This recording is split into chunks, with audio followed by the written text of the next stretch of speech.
मतदार यादीत नाव असतानाही मतदारांना मतदान करण्यास वंचित ठेवल्यामुळे अनेकांचा हिरमोड झालाय। मोठ्या उत्साही वातावरणात नवयुवक मतदान करण्यासाठी मतदान केंद्रावर आले। आपला नंबर आल्यावर मतदान कक्ष अधिकाऱ्यांकडून आपलं नाव यादीतून डिलीट झालं असं सांगितल्यावर या नवयुवकांच्या चेहऱ्यावरील उत्साह आणि प्रशासनाच्या कारभाराबाबत नकारात्मकता पसरली आहे। एकीकडे जग आणि भारत महासत्तेच्या बाता करत आहे, असं एकीकडे असताना मतदार यादीत असलेले नाव असून सुद्धा जमादाराकडून घरोघरी जाऊन पाहणी न करता अनेकांचं नाव कट केल्यानं मतदार मतदानापासून वंचित राहिलेत।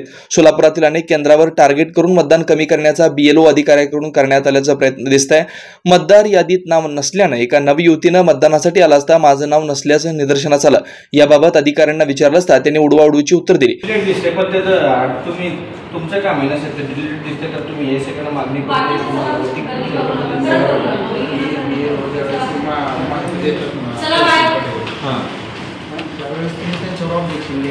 साहेब त्यावेळेस बघा हे काम त्यांचं चुकलंय, पण तुम्ही त्याला दुरुस्ती करू शकता, हे तुमच्याकडे ऑथॉरिटी आहे। आपल्या देशातल्या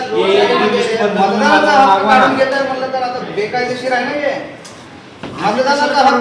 तुमचं मतदानाचं नाव इथं असलं तर आम्ही करून घेणारच ना साहेब। बघा मतदानाचं नाव आहे तुमच्याच लोकांनी काहीतरी बघा एक निवडणूक आयोगानंच केलेलं काम आहे। तुम्ही काय करा, मी काय म्हणतो बघा अनेक लोक आहेत, एक दोन नाही अनेक लोक आहेत, जाणून करायला द्या त्यांना। विशेष जिवंत व्यक्ती आहे त्याच्याकडे प्रूफ आहे, मतदान कार्ड आहे, सगळं आहे त्यांच्याकडे, ऑनलाईनला दिसतंय। तुम्ही त्यांना टेंडर वोटिंग करायला द्या त्यांना, तुम्हाला अधिकार आहे। आम्ही तुमच्याकडे जे अधिकार आहेत त्याच अधिकाराबद्दल बोलतोय, आम्ही दुसरं तर काय बोलत नाही। प्रूफ आहेत ना त्यांच्याकडे। अहो साहेब आता ही जी यादी आहे ना ही आता आपलं मतदान सुरू व्हायच्या अगोदर 8 दिवस रिसेंट यादी काढली। बरोबर आहे, रिसेंट काढले बरोबर आहे। आता हे जे काही जे यादी असतात ते जुने यादी आहेत ना, ऑनलाईन जे दिसतात ते जुने यादी असतात। तुम्ही वोटिंग करून घ्यायला पाहिजे, तुम्ही असं करू शकत नाही साहेब, हे योग्य नाही। हा संविधानाचा मूलभूत हक्क आहे लोकांना, तुम्ही जर हक्क लावला तर योग्य नाही ना।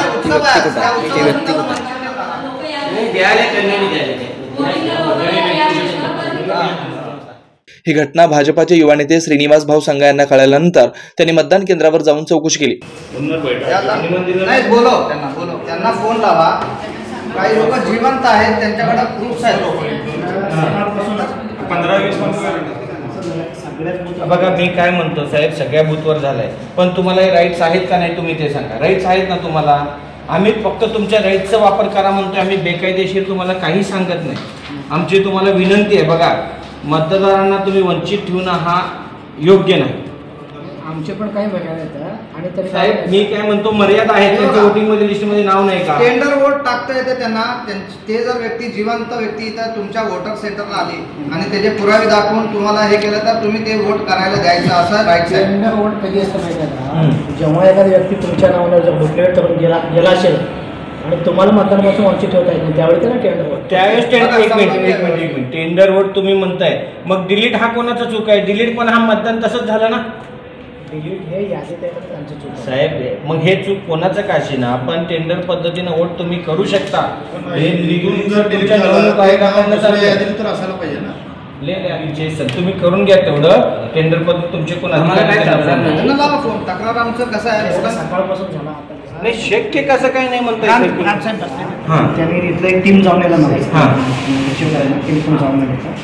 पण ह्या वेळेस पुढच्या वेळी अरे पुढच्या वेळी काय म्हणजे यावेळेस मतदानाची टक्केवारी कमी होती, तुम्ही म्हणजे फक्त टाळाटाळी दरवेळेस टाळाटाळी करायची इच्छा आहे का साहेब तुमची? मतदारांना पळवायची साहेब तुम्ही सांगा साहेब, तुम्ही स्वतः तुमचा अधिकार आहे। दरम्यान अशा तक्रारी शहरातील अनेक केंद्रांवर पाहायला मिळत आहेत। यापूर्वीच्या निवडणुकीत मतदारांची नावं मतदार यादीत नसायचं, आता नावं आहेत पण मतदारांची नावं डिलीट केलीत। नमस्कार, माझं नाव शुभांगी बत्तूल। माझ्याकडे वोटर ID कार्ड आहे आणि माझं नाव लिस्टमध्ये पण आहे आणि सकाळपासून हा 3रा वेळ आहे मी येते वोट करायला, पण मला अलाव करत नाही आहे वोट करायला। ह्याचं उत्तर मिळायला पाहिजे, म्हणजे काय रिझन आहे की आम्हाला वोट अलाव करत नाही आहे। आणि हे सगळ्यांची समस्या आहे, मी एकटीच नाही आहे, असं खूप सारे लोक माझ्यासोबत आहेत आणि ह्याचं सोल्युशन काढायला पाहिजे, हा माझा रिक्वेस्ट आहे। हा voting booth government polytechnic Solapur ह्याचा आहे आणि माझा नंबर 42 रूम नंबर आहे आणि माझ्यासोबत खूप सारे लोक आहेत, सेम प्रॉब्लेम आहे। हा लिस्टमध्ये डिलीटेड म्हणून दाखवतं, लास्ट टाइम पण मी वोट केला आणि यावेळेस का डिलीटेड दाखवते ते मला कळत नाही। Shri Markandey butterfly garden Montessori English medium school, play group ते 4थी पर्यंत CBSE पॅटर्नच्या शिक्षणासाठी आजच प्रवेश घ्या. मोबाईल क्रमांक 8668 34 49 79.